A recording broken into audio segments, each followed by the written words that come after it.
4월은 잔인한 달이다 이런 말이 있지 않습니까? 유난히 비극적인 사건, 사고가 잦아서 이런 별칭이 붙었는데요. 그런데 실제로 1년 중에 이 시기에 스스로 목숨을 끊는 사람의 수가 증가하고 사람들의 스트레스도 늘어난다고 합니다. 네, 왜 그런지 오늘 닥터헬스에서 한림대 성심병원 정신건강의학과 홍나래 교수와 함께 이야기 나눠보겠습니다. 안녕하세요. 안녕하세요. 네, 4월에 스트레스가 많이 증가한다고 하는데 실제로도 좀 병원을 찾는 환자가 많습니까? 사실 환자 수가 그렇게 확 늘지는 않는 것 같습니다. 근데 오시는 분들이 확실히 이제 뭐 새로 변한 환경이라든지 또 자기 자리라든지 이런 것들 때문에 스트레스를 많이 호소하시고 이런 것들 때문에 좀 어려움을 말씀하시는 분들은 확실히 늘어나는 것 같습니다. 이게 그렇다면은 뭐 봄을 탄다, 가을을 탄다, 네. 뭐 이 계절이 되니까 좀 더 외롭고 쓸쓸해 이런 식으로 계절성 우울증과는 좀 관련이 없는 건가요? 네. 계절성 우울증이라고 보통 저희가 이제 의학적으로 이야기를 하면 대개는 겨울에 주로 많이 더 생기시는 경우들이 좀 많고요. 뭐 여러 가지 이유들을 계절성 우울증에 대해서 설명을 하는데 보통 가장 많이 설명하는 게 이제 햇볕 관련된 것들을 많이 이야기를 합니다. 네. 그래서 사실은 우리나라보다는 그런 백야가 있는 북유럽이라든지 이런 데서 훨씬 더 많이 나오는 이야기들인 셈이고요. 아무래도 겨울이 되면 햇볕도 많이 적고 또 뭐 춥고 미끄럽고 하다 보니까 사람들이 밖에 많이 못 나가는 경우들도 있고 그렇죠. 그러다 보니까 조금 더 이렇게 우울해지고 이러는 경우들이 좀 흔히 있는 편이시고요. 예, 그래서 보통은 계절성 우울증이라고 하면 저희가 이제 그런 부분들을 많이 이야기를 하는데 또 어떤 분들은 또 특정 계절에만 유독 또 이런 우울이라든지 이런 것들을 표현하시는 분들도 계십니다. 그렇군요. 4월에 따뜻해져서 오히려 더 사람들이 기분이 좋을 것 같은데 네. 유난히 이 시기를 더 힘들어하는 이유는 어디에 있다고 볼 수 있을까요? 사실은 이제 뭐 제 생각에는 그 물리적인 환경 말고 사회적인 환경들이 더 영향을 많이 주고 있는 것은 아닌가 그런 생각이 좀 듭니다. 사회적인 환경. 네. 저희가 아무래도 우리나라가 3월 달에 교육 제도가 이제 시작이 되게 예. 되지 네. 않습니까? 그러다 보니까 뭐 직장도 3월에 시작하시는 분들도 많으시고 뭐 학생들도 3월이 되면 새 학년이 들어가고 뭐 학부형들도 또 새로운 학부형이 되기도 하고 그런 변화들이 굉장히 많은 시기가 3, 4월인 것 같고요. 그래서 이제 뭐 3월 처음 되면 다들 바짝 긴장하고 열심히 적응을 해 나가시는데 또 4월쯤 되면 아우 도저히 못하겠다, 너무 지친다. 이렇게 되시는 것들이 있지 않을까 그런 생각도 좀 해봅니다.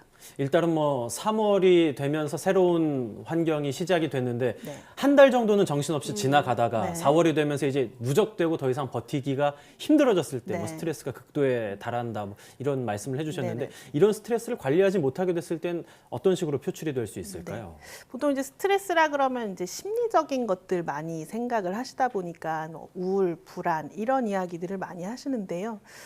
사실은 그런 마음의 변화뿐만 아니라 어떤 신체적인 변화들도 상당히 많이 오게 됩니다. 우리의 뇌가 우리의 전신을 다 조정을 하고 있지 않습니까? 그러다 네. 보니까 사실은 생길 수 있는 모든 증상이 다 생길 수 있다고 생각을 하시면 됩니다. 그래서 뭐 소화가 안 된다든지, 뭐 가슴이 답답하다든지, 뭐 어지럽다든지 이런 증상들뿐만 아니라 뭐 머리가 아프다든지, 뭐 허리가 아프다든지 이런 통증 관련된 그런 문제들도 참 흔하게 나타나는 편이고요. 네. 또 신체적인 질병이 원래 있으신 분들 같은 경우에는 또 이런 증상들이 더 심하게 나타나는 그런 경우들도 있습니다. 이런 증상들이 나타나는 분들도 있지만 스트레스를 많이 받지만 내가 정말 스트레스를 어느 정도까지 받고 네. 있는지 정확한 수치가 없잖아요. 그러면 이럴 경우에는 지금 위험 수위의 스트레스를 받고 있다. 어떻게 좀 파악을 할 수 있을까요? 네. 사실 뭐 병원에 오시게 되면 스트레스를 확인하는 이런저런 검사를 시행을 하기도 합니다. 그런데 뭐 우리가 일상생활에서 집에서 늘 그런 검사를 그렇죠. 하고 그럴 수는 없으니까요. 그렇죠. 그래서 본인의 이제 일상을 잘 지켜보는 게 사실은 제일 중요하고 우리가 잘 자고 잘 먹는 게 건강의 가장 핵심이라고 얘기를 하지 않습니까? 스트레스도 역시 잘 먹고 있는지 잘 자고 있는지 그런 입맛이나 수면 패턴이 변화가 되고 있다면 내가 좀 그런 스트레스에 많이 영향을 받고 좀 힘들어지고 있는 것은 아닌가 이런 부분들을 한번 좀 생각을 해볼 수가 있게 되고요. 그리고 뭐 평소랑 달리 너무 피곤해진다거나 자주 지친다거나 뭐 이런 경우들도 있고요. 일을 하는데 집중이 잘 되지 않고 이런 경우들도 사실은 스트레스 관리가 잘 안 되고 있으실 가능성들이 상당히 많습니다. 네, 마음적으로 보면요.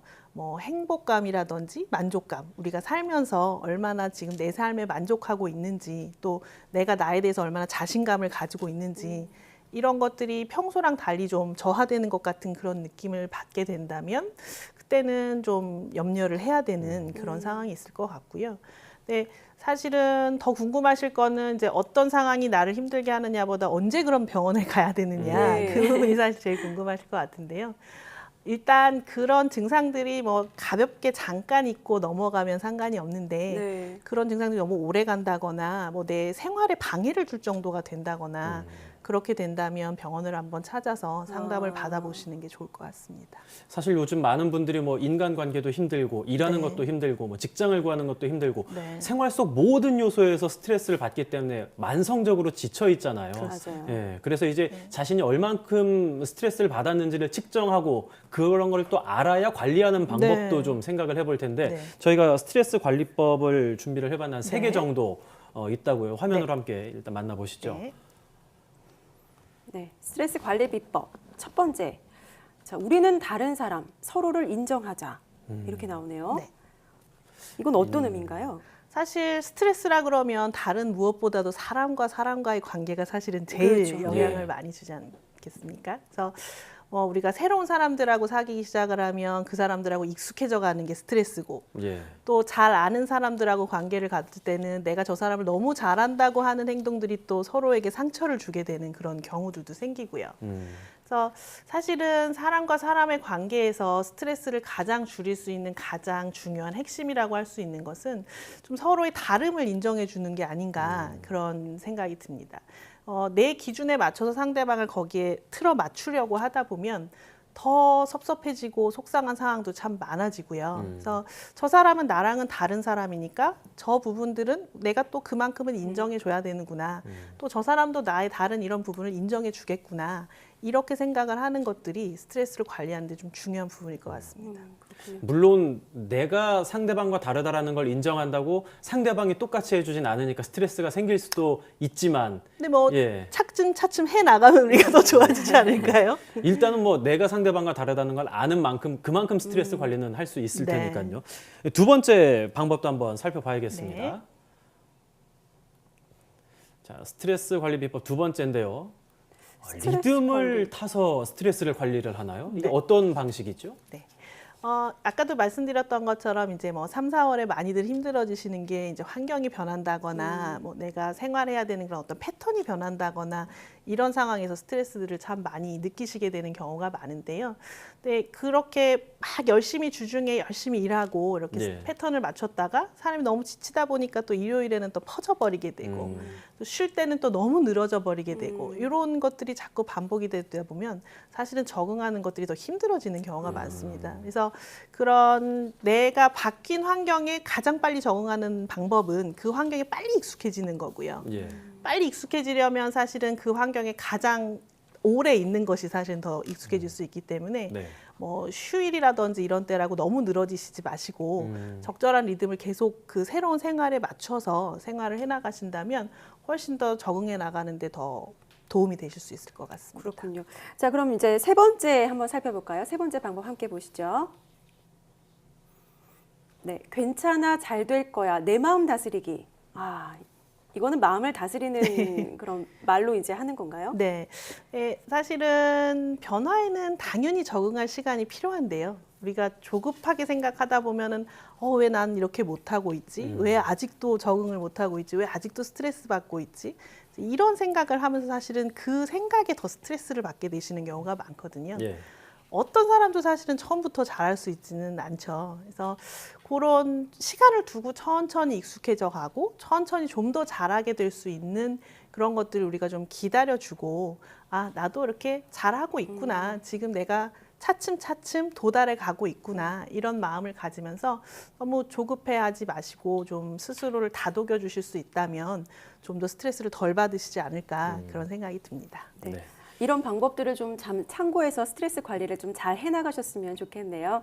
네, 지금까지 한림대 성심병원 정신건강의학과 홍나래 교수와 함께했습니다. 오늘 감사합니다.